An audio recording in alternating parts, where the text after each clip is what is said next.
Olá pessoal, sejam muito bem-vindos a essa aula bônus de marcenaria. Vai ser uma aula introdutória e nessa aula aqui eu quero que ela seja muito dinâmica. Então, o que eu preparei aqui para vocês? Eu vou trazer aqui os principais erros que eu vejo o pessoal cometendo, trazendo também a minha experiência pessoal. Então, também vou trazer aqui para vocês, vou compartilhar alguns vídeos, de projetos que eu já fiz, onde eu filmei e eu acho que vai ser legal compartilhar aqui com vocês. Então, basicamente nessa aula, como vai ser uma aula curta, uma aula introdutória de marcenaria, eu trouxe aqui o que eu acho que vai te ajudar a evitar alguns erros recorrentes que eu vejo aí, tanto na parte de modelagem, como também na parte de detalhamento de marcenaria.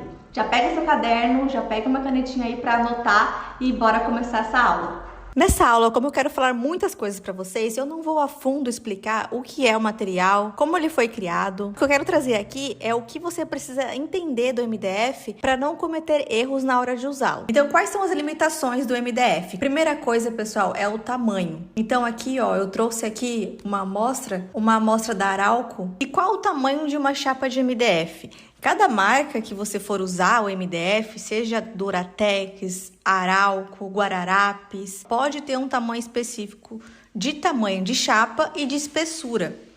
Aqui, por exemplo, nesse catálogo que eu tinha mostrado para vocês, ali atrás está escrito a dimensão, especificações técnicas que essa marca trabalha. Então, por exemplo, a Arauco trabalha com dimensões de 2,75 por 1,85. Que é basicamente uma medida padrão aí. Mas se você quiser ter certeza, você pode entrar no site da marca ou no próprio catálogo e olhar lá a especificação. Por exemplo, a espessura que essa linha da Arauco trabalha é de 6, 15, 18 e 25 milímetros. Mas existem marcas que têm outras espessuras também de MDF. Então aqui no SketchUp eu quero mostrar um exemplo prático do que eu estou falando em relação a tamanhos de chapa de MDF e por que é importante você conhecer essas limitações. Vamos imaginar uma situação, a gente tem um quarto aqui, eu comecei a desenhar um guarda-roupa, a gente precisa desenhar as portas dele, a parte interna também.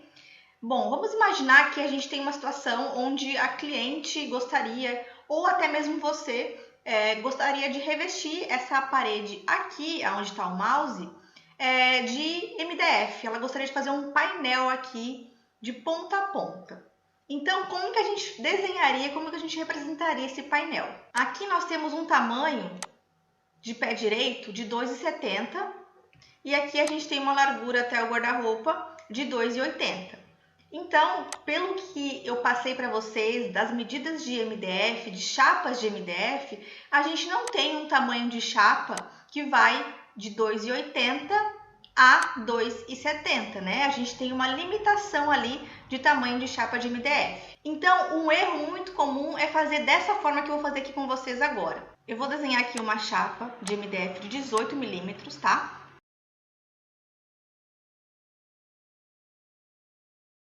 Agora eu vou pegar e vou texturizar aqui, vou vir aqui em editar e vou pegar uma cor de MDF. Porque, pessoal, é uma coisa que é bem importante também, quando você está trabalhando aí com o MDF, procure usar as texturas que existem, tá, no mercado. Não coloque apenas uma cor aqui do SketchUp, não. Vai lá e coloca a textura correta. No curso, do método PDL, você vai receber ali as texturas, sem emendas, texturas boas assim de usar no SketchUp, mas sempre também você pode pesquisar pelos sites ali para conseguir realmente mostrar aquilo que existe na vida real para sua cliente. Então eu vou colocar essa textura da Arauco, Carvalho e Ibiza e aqui eu posso arrumar, a representação dela. Mas olhando assim, gente, que eu falei para vocês agora, isso daqui tá errado. A gente não representa dessa forma. Então nesse momento a gente tem que solucionar para o cliente essas emendas que vão existir. Só que a gente tem que solucionar de uma forma que fique elegante, como se fosse realmente um detalhe, Então, por isso, gente, é muito importante representar já no SketchUp essas emendas, para que o marceneiro não coloque lá da forma que ele quiser, para que ele coloque da forma que está no seu projeto. Porque ele vai precisar, Ele não vai ter como ele fazer isso aqui com o MDF sem fazer emendas. Então, ele vai precisar colocar emenda. Então, é bom que você já fale para ele aonde você quer essas emendas. Então, o que eu posso fazer aqui para deixar uma visualização bonita de painel, representando de fato e já colocando, né, essas emendas. Então, aqui nas laterais eu vou colocar 70. E aí, aqui em cima, para dividir, né, que a gente não tem essa altura de chapa, eu vou fazer uma divisória aqui, terminando nesse guarda-roupa. Lembrando que o guarda-roupa ele tá ainda sem o desenho do roda-teto dele, tá? Então, lembrando também disso, mas eu vou fazer aqui o final dele. E também depois eu vou colocar uma prateleira para esconder essa linha aqui na horizontal.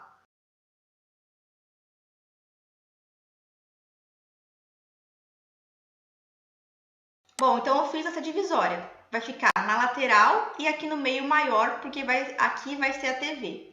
Agora a gente não consegue aí deixar dessa forma, tá? Por quê? Se você for fazer um render, é bem provável que essa linha que tá aqui não vai ser representada. Vai aparecer no render uma chapa só, né? Então você precisa fazer essa junção ali de uma chapa para outra.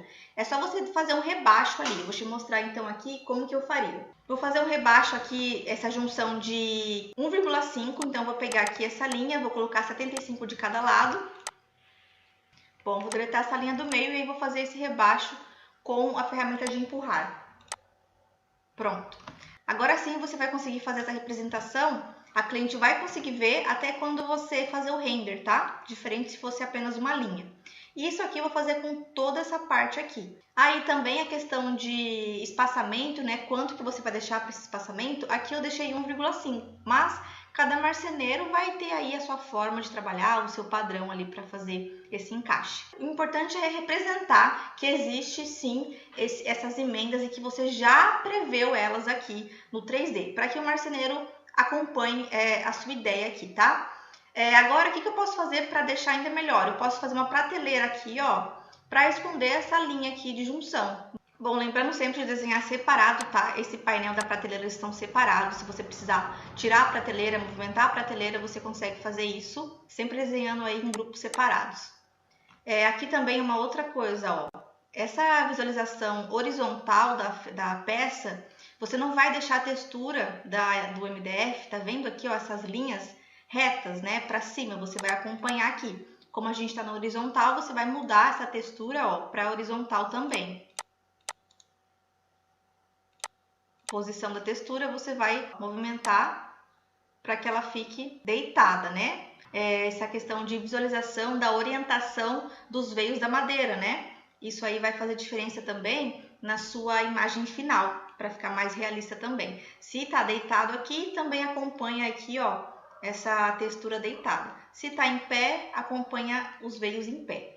Bom, então nesse caso, o que a gente fez aqui? Um painel sabendo das limitações do MDF, avisando aí para o marceneiro quais são as limitações, aonde ele vai colocar as emendas, e você já usou isso também como uma solução de projeto, trazendo uma prateleira, né, colocando ali essa divisória na lateral, deixando o meio maior, porque é onde vai ficar a TV. Tudo isso é importante, e é importante você saber. Se você não soubesse disso, bem provável, né, que não ia ficar exatamente da forma que você desenhou. O marceneiro ia ter que fazer lá os ajustes para isso funcionar de fato. Agora, um outro erro que é o seguinte: como esse móvel vai ser usado?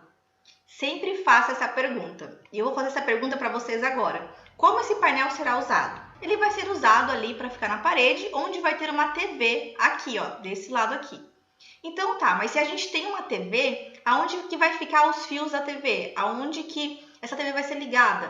Perguntando isso, você já vê que esse painel, ele não vai conseguir ficar grudado aqui na parede, né, gente? Porque se a gente tem uma TV aonde o fio vai ficar atrás dela, a gente vai precisar de um espaçamento aí para essa fiação passar, né? Da TV, enfim, todas as fiações que forem necessárias, a gente vai precisar de um espaço aqui. Lembrando que eu já estou partindo do princípio que essa parede teria um ponto de TV, tá? Se não tivesse, você teria que já solucionar isso também. Levando isso em consideração, que a gente teria que deixar um espaçamento aqui, ó. Vou colocar um espaçamento de 5 centímetros, tá? Inclusive, se, por exemplo, aqui, ó, tivesse uma fita de LED embaixo dessa prateleira, aonde que a gente ia esconder o drive, né, da fita de LED? Tudo isso precisa ser perguntado nesse momento, como esse painel irá funcionar. Se pergunte sempre isso na hora que você estiver modelando. Por que eu acho que é interessante você perguntar isso? Porque a gente já vai evitar erros que poderiam acontecer. Olha só isso aqui. Se eu coloquei o painel aqui para frente, a gente vai ter que fazer um fechamento aqui, né? Certinho. Mas isso aqui é tranquilo de fazer. A questão não é essa. A questão é que quando a gente coloca esse painel mais para frente, a gente já se depara com uma outra questão, que é o guarda-roupa. O guarda-roupa não vai conseguir ficar até a parede, porque se ele ficar, ele vai ficar escondido, vai ficar atrás do painel. E aí, se esse guarda-roupa for uma porta de giro, a gente já não conseguiria abrir essa porta aqui. Se fosse uma porta de correr, a gente não ia conseguir acessar o puxador. E aí, perguntando sobre a questão do painel, eu já vi um outro erro que pode acontecer, que é o do guarda-roupa. E aí, o que eu tenho que fazer? Eu tenho que deixar, né, esse guarda-roupa começando depois do painel, para não ter problema de puxador, de abertura. Aí, para colocar esse painel para cá, eu usei o plugin chamado Fredo Scali, que é esse daqui, ó. Não sei se vocês já ouviram falar, mas já vou dar essa dica. O legal dele é que a gente consegue fazer vários ajustes sem perder a referência, né? Por exemplo, eu consigo diminuir ele sem perder os 15 milímetros aqui dessa chapa. Diferente se fosse com a ferramenta de escala do SketchUp, onde eu perderia essa questão aqui de espessuras de chapa, tá? Só uma dica aí para vocês. Então, já sei que eu tenho que trazer o guarda-roupa mais para frente para não ter problema e não ficar atrás do painel. Ou eu poderia simplesmente também fazer uma chapa aqui, né, de MDF, uma régua, as pessoas falam normalmente régua, né? E aí, só depois da régua, começaria ali as portas, tudo certinho. Aqui eu coloquei ele embaixo da prateleira, mas eu poderia trazer ele só depois, quando terminasse a prateleira. E aí, aqui, eu colocaria uma régua de fechamento, e aí ficaria assim. E daí a porta começaria daqui em diante. Tem essa opção e tem a outra opção também que eu falei, né? Que é deixando aqui. A questão, gente, é a seguinte. Sempre pensar em como o móvel irá funcionar. Se você fizer esse questionamento sempre que você estiver modelando, inclusive você que está começando agora, que tem dificuldade, tem insegurança em marcenaria, se você se perguntar isso, eu tenho certeza que muitas coisas você já vai prever antes de acontecer, né? Um erro ou uma dúvida do marceneiro, você já está colocando tudo aqui, se perguntando realmente como esse móvel irá funcionar. E é claro, né? Sempre em parceria com o marceneiro, perguntando, tirando dúvidas, porque se tem uma pessoa que pode te ajudar, é o marceneiro, tá? Claro, pessoas que realmente querem trabalhar, que querem que você cresça, ele também quer crescer. Então, pessoas assim, você pode ter com você que com certeza você vai aprender muito, tá? Tem muito marceneiro aí que quer ensinar, mas às vezes a gente acaba não prestando atenção e errando muito. Não esqueça que o marceneiro ele tá todo dia só fazendo isso, né? A gente também está todo dia fazendo projeto, mas diferente de fazer projeto, né? O marceneiro está fazendo a parte de marcenaria todos os dias, né? A mão na massa ali todos os dias. Então você precisa realmente aprender com ele, escutar ele, né? Não só um, mas vários marceneiros, né? Faça essa parceria aí, que eu tenho certeza que você pode aprender muito. Bom, então essa é uma parte, né, de marcenaria que eu passo para vocês, que eu acho que é bem importante, a questão de saber a limitação do material que você está usando, nesse caso a gente está falando de MDF, e também se perguntar como esse móvel irá funcionar, para você já no próprio 3D criar soluções, né? Então tudo isso no 3D. E repetindo também o outro ponto que eu falei, lembre-se das limitações desse material que você está utilizando. Tamanho, o tipo do material, por exemplo, o MDF ele não pode ir em áreas molhadas, né? Você pode até utilizar, hoje no mercado existem MDFs que são resistentes, né, a ambientes úmidos. Então não quer dizer que ele seja a prova de água, então também tem que tomar cuidado com isso, né? Bom, agora um outro erro comum que eu trouxe aqui para vocês é a questão do orçamento. É muito comum que os profissionais, né, que estão começando agora, coloquem ali uma marcenaria ou de repente até o material mesmo, um MDF que seja lançamento no projeto do cliente. E aí quando ele vai orçar, fica realmente muito mais caro. Então, gente, primeira coisa, né? O MDF, ele tem, cada chapa ali vai ter um valor, tá? Se você entrar hoje no site ali, você tentar comprar uma chapa de MDF, você vai ver que cada chapa tem um valor. Normalmente, as chapas brancas, né, da cor branca, ela é um valor mais em conta. Já as chapas texturizadas, né, por exemplo, tem uma chapa aqui, então não sei se vai dar pra ver muito bem aqui no vídeo, deixa eu tentar achar aqui pra vocês.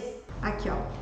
Ele já foi lançado há muito tempo, tá? Então hoje eu acredito que ele seja mais em conta. Mas na época, esse daqui, ó, Chess, da Guararapes, da Arauco. Chess, o nome dele.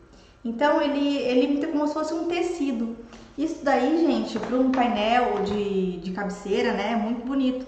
Mas você precisa entender se esse material não vai ser mais caro do que um MDF branco ou um MDF que não seja lançamento, tá? Então isso sim também pode encarecer o seu orçamento ali na hora que a cliente for orçar. Outra coisa também que a gente pode muitas vezes encarecer o projeto é na hora da modelagem, tá? Deixa eu mostrar aqui para vocês um exemplo. Olha só, eu peguei um guarda-roupa da internet aqui. Não tô fazendo propaganda para esse site, não. É só porque eu acho que essa imagem vai ilustrar bem o que eu quero passar aqui para vocês. Observem aqui na lateral, ó, que a gente tem apenas uma chapa de MDF. Ou seja, eu não sei nem se esse daqui é MDF, na verdade, tá? Só tô dando um exemplo aqui, que a gente pode deixar sempre um móvel mais barato ou a gente pode deixar um móvel mais caro. Ou seja, vocês vão observar que normalmente, né, a gente tem aqui, ó, uma caixa externa e depois a gente tem uma caixa interna, que é onde vai as divisórias. Mas isso deixa o orçamento mais caro, né? Porque a gente está trabalhando com duas caixas, uma externa e uma interna. Isso deixa o móvel mais robusto, mas ele fica mais caro. Outra coisa, né? Aqui nesse móvel, como eu falei para vocês, ele só tem uma chapa. Ou seja, a parte interna dele é a mesma externa, né? O que muda aqui? Muda que a parte externa a gente tem a cor do MDF e a parte interna está branca. Como que eles fazem isso? Essa parte aqui onde minha mãozinha está passando, vocês estão vendo que a lateral é branco e aqui na frente tem a cor da madeira. Por que isso? Porque eles colocam um acabamento de fita de borda. Então eles colocam tudo que vai aparecer, eles colam com uma fita, né? E essa fita é usada para fazer esse acabamento. Então isso vai deixar o móvel mais barato, mais em conta. Por exemplo, a parte de parafusos, né? Normalmente a caixaria externa, ela vai ocultar os parafusos, né? Vai deixar todo o acabamento escondido. Já aqui não. Normalmente o que vai acontecer, você vai receber aí na sua casa aquela tabelinha lá de adesivos para você colar aqui na lateral aonde tem parafuso. Por exemplo, aqui na prateleira vai ter um parafuso aqui na lateral. Ou seja, existe formas de deixar mais barato e existe formas de deixar mais robusto, né? Mais resistente e mais caro, que é colocando mais camadas de chapas de MDF.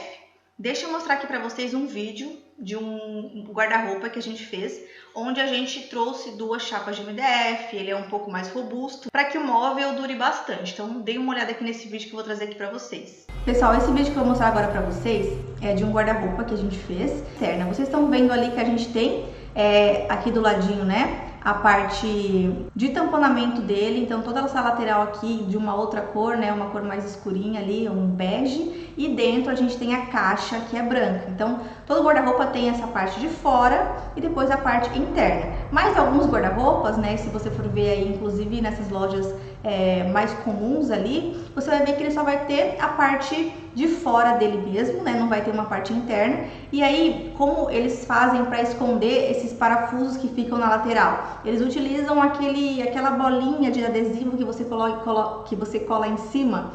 Sabe quando você compra um móvel na internet, aí eles te dão uma tabelinha assim de adesivos para você colar em cima dos parafusos, né, que ficaram à mostra. Então essa possibilidade é mais em conta quando não se tem aí essa possibilidade de fazer um tamponamento em volta para esconder toda essa caixa, né, onde tem os parafusos ali. Aqui um outro exemplo é um nicho que a gente colocou na lateral ali da cama. E gente, o que acontece, né? Esse nicho ele tem 2 MDFs. Vocês conseguem ver ali que a gente tem o interno dele e a gente tem a parte de fora dele também. Então isso vai encarecer o seu projeto. Se você quer que fique mais barato, você utilize apenas um lixo, né? Que seria apenas uma chapa de MDF. Aqui não, aqui a gente colocou 2 chapas para dar essa sensação, né, de como se ele estivesse encaixando ali. Tanto é que a parte interna ela vem um pouquinho mais para frente e para dar como se fosse realmente um acabamento ali. Acabamento de 45 graus é quando você faz aquele encaixe ali na marcenaria. Agora aquele acabamento mais em conta é aquele acabamento topo, que é o móvel aqui e ele aqui, né, sem fazer aquele 45 graus. Deixa eu mostrar aqui para vocês no SketchUp. Bom, então a gente tem um nicho simples aqui, onde não tem o fundo, já deixa mais em conta. E agora, se você falar para o seu marceneiro que você vai querer um acabamento de 45 graus, é aquele acabamento que ele vai encaixar uma na outra e vai ficar assim, ó. Da mesma forma que vocês viram lá no vídeo, né? Agora, se você quiser um acabamento mais simples, você pode fazer o acabamento topo, que é basicamente colocar essa chapa de MDF em cima dessa, ó. Mas o que eu quero dizer é o seguinte: orçamento, gente. Dependendo do que o seu cliente precisa, você não vai ficar aqui fazendo vários móveis rebuscados de marcenaria, porque isso vai acabar deixando esse orçamento muito mais caro, tá? Então aqui eu poderia, por exemplo, fazer essa chapa de MDF aqui fora e já começar a fazer, ó, a parte interna aqui do móvel, tá? Eu já poderia começar a fazer a parte interna do móvel e não precisava fazer mais uma caixa aqui. Ou se eu quisesse deixar mais robusto, eu faria mais uma caixa aqui de 15 e essa caixa aqui dentro ficaria na cor branca. Inclusive, esse armário que vai dessa parede até essa parede, a gente não vai conseguir ver essa lateral aqui, ó. Então não tem necessidade da gente colocar uma chapa de MDF que vai até lá ao final, né? Normalmente isso não é necessário. Aí o marceneiro faz só uma chapinha aqui na frente e lá no fundo ele deixa sem nada. E esse é um outro ponto que eu quis trazer para vocês. E esse é um ponto que eu não poderia deixar de falar aqui, gente, porque a questão de orçamento é realmente muito preocupante, né? A gente já viu aí, inclusive recentemente, vários problemas, né, de reformas onde o cliente recebeu o projeto e quando foi orçar, viu que aquilo ali ficava muito mais do que ele poderia pagar. Então, cuidado com essas soluções, né, de marcenaria, painéis, ripados, tudo isso, pense em como pode encarecer o projeto do seu cliente e se ele pode realmente pagar por aquilo. Se não, tente soluções que fiquem parecidas, mas coloca aí, né, agora o seu conhecimento de conseguir baratear para o seu cliente, né? Então, tenta trazer aquela solução que ele quer de uma forma que você consiga deixar mais barato através das soluções de materiais que você pode escolher e também de modelagem, como você vai modelar isso para que fique mais barato para o seu cliente. Mas claro, cuidado também para não deixar esse móvel muito frágil, né? Então é sempre bom você estar sempre conversando com o marceneiro para ver o que ele pode indicar para você. Agora eu quero falar de ferragens com vocês. Por que eu quero falar sobre isso? Gente, pode parecer que isso não influencia, mas ela influencia demais, tá? No resultado final aí da sua marcenaria. E o mais importante é que ela pode influenciar tanto no espaço, como também como vai funcionar esse móvel. Olha só, gente, deixa eu mostrar aqui pra vocês uma coisa. Também preparei um vídeo aqui. Esse daqui é um banheiro e a cliente pediu que a gente deixasse um espaço grande aí para ela guardar as coisas que ela costuma deixar no banheiro. E aí a gente fez então esse gabinete onde a gente colocou o espelho de correr na frente. Só que assim, gente, para um espelho de correr acontecer, né, ou qualquer tipo de porta de correr também, o que você for colocar de correr de 2 portas, você precisa de um espaço na frente ali para correr tanto a primeira porta como também a segunda porta na frente da primeira, tá? E isso vai em um espaço de profundidade. E é muito importante que você se atente a isso, tanto para esse tipo de situação onde você precisa deixar um espaço para cliente lavar o rosto e não bater ali na frente, né, do gabinete, como também em situações que você for modelar um guarda-roupa, por exemplo. Se você sabe que o guarda-roupa de portas de correr tem 2 portas, a gente precisa de espaço para 2 trilhos. E isso vai influenciar na profundidade do guarda-roupa. Então a gente tem que ter o espaço das roupas, né, que vai caber o cabide ali, e mais o espaço dos trilhos. Então essa vai ser a profundidade que você vai ter que fazer do seu guarda-roupa. Lembre-se de descontar essas profundidades, tá, de ferragens. Então olha só como ficou aqui.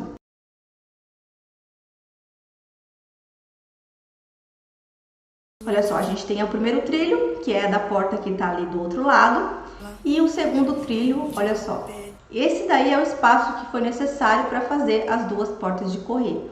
Então, gente, não é como se a gente estivesse pensando só no que ela vai guardar lá dentro. A gente também precisa pensar no espaço que a gente tem que deixar para essa estrutura poder acontecer. E isso é importante pensar porque a gente já sabia dessa profundidade, então a parte ali, né, de lavar o rosto ali, a pia, ela não influenciou na questão do gabinete ali em cima, né? A gente já calculou para que desse para a cliente lavar o rosto e não bater o rosto ali no espelho, tá? Como eu falei para vocês, a gente poderia deixar apenas uma chapa branca e fazer ela inteira? Poderia, mas a gente quis também colocar essa chapa na lateral, ali ó, para dar esse acabamento, né? E aí de fora a gente não vê a caixa branca interna, mas a gente vê a caixa de fora, né? Dessa cor de MDF nude, né? Olha ali o que eu falei pra vocês, tá vendo essas duas bolinhas? Isso daí é o parafuso, né? Que a gente tem que deixar ali.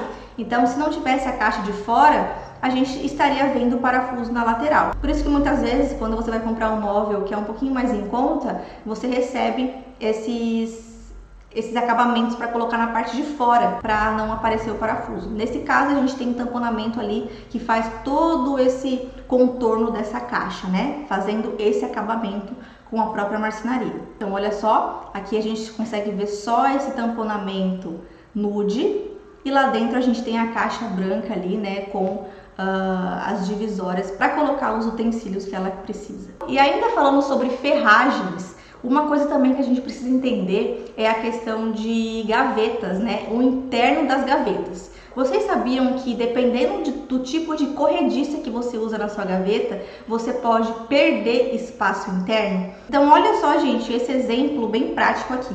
Nós temos aqui uma corrediça telescópica. É uma das mais utilizadas hoje em dia. A gente tem a telescópica e depois a gente tem a invisível. A telescópica, que é essa daqui da foto, ela vai na lateral da sua gaveta. Então a gente tem 13 milímetros da corrediça e a gente tem também 15 milímetros dessa chapa que está grudado ali a corrediça. Então a gente tem aqui, ó, 13 da corrediça e 15 milímetros da chapa de MDF. Ou seja, somando tudo isso, a gente perde 56 milímetros. Então, se você precisa de uma gaveta onde o interno dela precisa ser exatamente de 40 milímetros, você tem que fazer uma gaveta de 45,6 para que no final, né, descontando esses 53 milímetros, você tenha um espaço interno de 40. E eu gosto de explicar isso nessa aula porque pode ser que você modele lá uma cozinha, né, e coloque lá que você quer uma gaveta de 50 de largura porque a cliente quer guardar um item dela que cabe exatamente nesse espaço de 50 centímetros. O cliente já sabe que vai colocar aquele item lá dentro dessa gaveta que você modelou no SketchUp de 50 centímetros. E aí, de repente, você leva lá para o marceneiro e o marceneiro não deixa essa gaveta com o interno de 50, né? Ele vai deixar só a parte de fora, mas o interno não vai ter 50, porque ele precisou colocar a corrediça, o que fez diminuir esse espaço interno da gaveta. Então, sempre que você precisar aí, né, de uma especificação interna exata, você explica aí, né, deixa mais evidente na sua prancha, no seu executivo, de que essa gaveta interna precisa ter 40 de largura, né, enfim, quanto você precisar, e explicando também que você já deixou um espaço a mais justamente para a corrediça telescópica. E também temos a invisível, que ela vai embaixo, então ela não vai perder espaço na lateral, mas ela acaba perdendo um pouco de espaço na altura. Pessoal, eu quis trazer aqui, né, foi até difícil, foi realmente um desafio trazer aqui assuntos de marcenaria onde eu não quisesse ficar horas e horas falando, tá? Porque realmente tem muita coisa para falar. Eu quis só trazer os assuntos que eu acho que são mais pertinentes, aqueles que realmente todos os dias a gente acaba vendo as pessoas errarem, tá? Então trouxe aqui para trazer para vocês essa visão um pouco mais direta mesmo, sabe? Sem muitos termos técnicos, mas sim o dia a dia, o que realmente funciona e o que pode não funcionar. Foi realmente um recorte, tá, gente? Tem muito mais coisas, eu gostaria de ter falado muito mais aqui pra vocês, mas eu espero de verdade que vocês tenham gostado dessa aula e que alguma coisa a mais aí eu possa ter acrescentado no teu conhecimento. Seja você que está começando agora o SketchUp, a modelagem, a parte de marcenaria, ou você que está há mais tempo e está sempre buscando, né, novos conhecimentos. Se você gostou dessa aula, se você gostaria de mais aulas como essa, somente falando de marcenaria, comenta aqui embaixo. Se tiver dúvidas também, pode deixar aqui que eu faço questão de responder. Espero que tenham gostado e até uma próxima!